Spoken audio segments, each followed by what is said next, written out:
Hello, hello, my friends. Amy R here with Prairie Paper and Ink. Welcome to a new video from me on the Picket Fan Studios channel. I use several of the new products, along with a couple of oldie but goodie products, and made a fun sort of scene card with a window and did some coloring with my Olo markers, etc., etc. So, as always, links to everything I used will be in the description box below the video. And then if you keep watching, I'll show you guys how I made this card. So I started with the Picket Fence Garden Topper Wafer Die, and I die cut this from some Simon Says Stamp smooth white cardstock, and then popped out all the little interior bits and whatnot, because I want to do alcohol marker coloring, and for me it's just easier to remove all these bits first. So I just used my little die pick, poked out all the little bits and pieces, and I did this twice. So I've got two die cuts to color here because I wanted to shift one of them and kind of have, so I'll have two layers just to give everything a little more depth.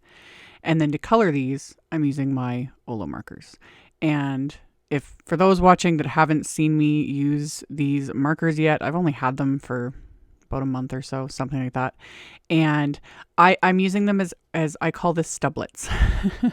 These have connectors so you can connect either two markers together, have two different shades, or you can have like the brush tip, which is what I use. And there's also a chisel tip option. So you can have, two different tips on one marker. I don't have the chisel tips. I personally don't color with chisel tips. I just use the brush tips. So for now, for me, I'm just using them like this. It looks weird. It honestly, I have hand issues. This doesn't bother me at all. But yeah, you can totally connect them, use them. There's also like brush connectors, like just a long piece you can connect to make them a little more ergonomic. Like there's options, but I'm weird and this is how I'm using them and it works. It works for me. So yeah, just thought I would explain that because it really throws people off seeing me color with these. But I just went through and literally started kind of right to left. It was just the luck of the draw. That's what I decided to do.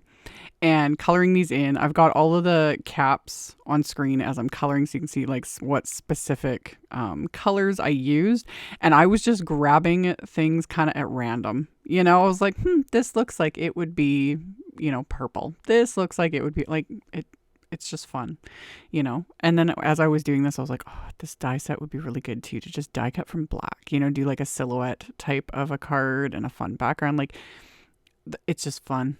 I like it. And it's a nice size too. I made an A2 card with this. My card was 4¼ by 5.5.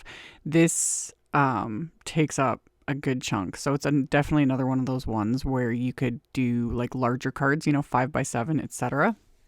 Because it is not a little tiny delicate die cut, that's for sure. So I just kept working back and forth between these die cuts and coloring them in with my Olos. And then in between the colors, I was just using little bits of a hand sanitizer and a cloth just to clean it up because I'm working on a glass work surface. And I just do that so that I don't end up picking up some of that marker on my work surface with some of the lighter colors. It's not going to hurt them. You can just scribble it off on like a scrap of paper. It's fine. But this just keeps me from making too much of a mess if I kind of clean up in between the colors. So I kept working my way across these die cuts. And the other thing I do is when you've got a variety of like plant images, greenery, whether it's die cuts or stamped images, etc., is to mix up the greens you use.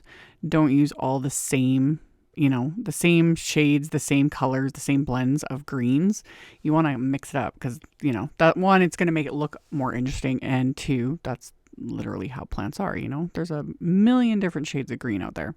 So again, I was just picking ones at random. I was like, oh, haven't used this combo. Let's use this for the next one. So I kept working my way across all of these little die cuts. And then as my little final bit, to me, I was kind of thinking that this looks sort of lavender-esque. But that's also why I like die cuts like this. It's kind of open to interpretation, in my opinion, anyway, So colored these in. And then, of course, I'm going to splatter them. Like, Of course, that's just what we do. So I'm using the Picket Fence Paper Splatter Watercolor Liquid White Snowflake. This looks, and I've mentioned this in many videos, this looks or gives the same sort of a look as like Ranger Perfect Pearl Powder mixed with water, which I've done for many years. So just shake it up really well, stuck some on my palette, and then I just used my fan brush and I splattered this all over these little die cuts. So it's going to give it some shimmer and some texture, but it's not going to be super distracting. So I did a little extra. Can never have too much in my opinion. So after I added all of that splatter, I am going to start creating the other elements for this card. So I'm using the new basic die cutting die set. There's a whole bunch of dies in this set. I'm only using this little like window frame and then this little like window box wafer die. And I die cut them from some wood grain paper. So you'll probably be able to see it better on the little window box. You can still see it on the frame and especially in real life, but on camera it's a little So I have those die cuts. I stuck them to one of my Picket Fence paper inking palettes. Just a good little grippy surface to hold these in place so I can add all my ink. And then I'm pouncing on different shades of brown oxide inks. The first one was Gathered Twigs. And then I'm going in with some Walnut stain, just using one of my little pint-sized paper pouncers here. And I'm purposely not going for a smooth blend. Like I want texture. You know, I've got the wood grain texture already because that's what the cardstock is. But then like the texture of the ink and whatnot. And then to add even more texture, I'm going in with just a little sea sponge. This is a tip I picked up from Dawn Woolslegel. Her and the sea sponges. Every time she uses them, I was like, I need these in my life. So yeah, just a little sea sponge. And I just swirled it. This time I'm using Scorched Timber, so super dark brown. And again, you don't see it as much on here, but I'm going to use it on my background as well. And I love the texture it adds. So after I did all that, set those aside. My background is just a panel of smooth white cardstock. That's A2 size, so 4 1/4 by 5 1/2. And I pulled out the brick and mortar stencil for this. And then I'm going to use fired brick, obviously, Oxide ink with another little like pint-sized pouncer. And again, I'm not going for perfect, even, smooth application. I want texture. I want areas to be a little lighter, a little darker, etc. because it just makes it look, you know, more fun. I'm also not worried about the center of this because I'm going to die cut this. So the center is irrelevant. It's not going to be used. So I'm just kind of going around the like outer perimeter of this cardstock with that fired brick oxide. And then I went back in with a little bit of the walnut stain and my little brown pint-sized paper pouncer, just here and there, again, just to add little bits. And then the final layer is going to be that Scorched Timber again with the sea sponge. And this was fun. Again, doesn't really show up much on camera. You can see it in real life, but it gave those little speckly bits, which is perfect for brick. So yeah, love it. So I just went over that, remove the stencil, remove my background, and then I'm going to die cut that window frame from this background so that it can create an opening so I can put some cloud, like a cloud scene behind this. So I lined up that wafer die and then taped it into place with some Craft Perfect die tape. And then I'm going to run that through my die cutting machine. And I'm going to save the little window frame piece because I'm going to actually use that to stack with some other ones. So I've got that window die cut, and to frame it, or like for the scene, I'm using one of the fabulously glossy A2 card fronts. This is the Clouds of Dreams pack, which I've been hoarding because they're pretty. But you get multiples. So I took one and then adhered the brick kind of frame to it with my craft tacky glue.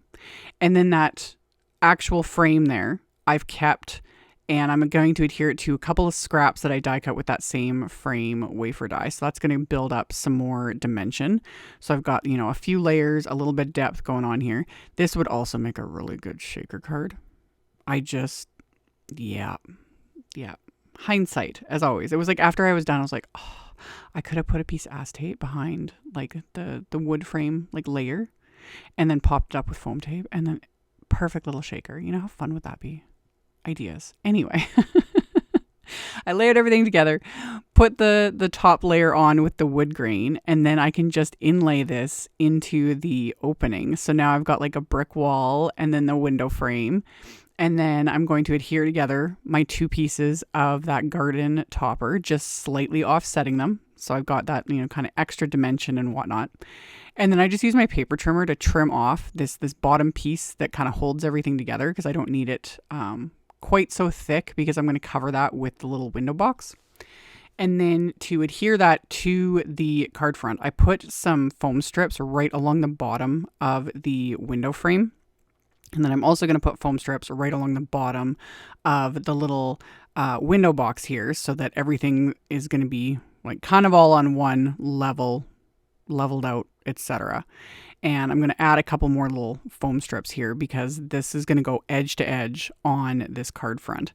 So I'm going to stick those little foam strips into place, and then add a little line of glue just to the very bottom of the frame. And then off camera, I ended up actually adding bits of glue here and there behind some of those die cuts, like higher up, so that everything's adhered a little bit better to the card front.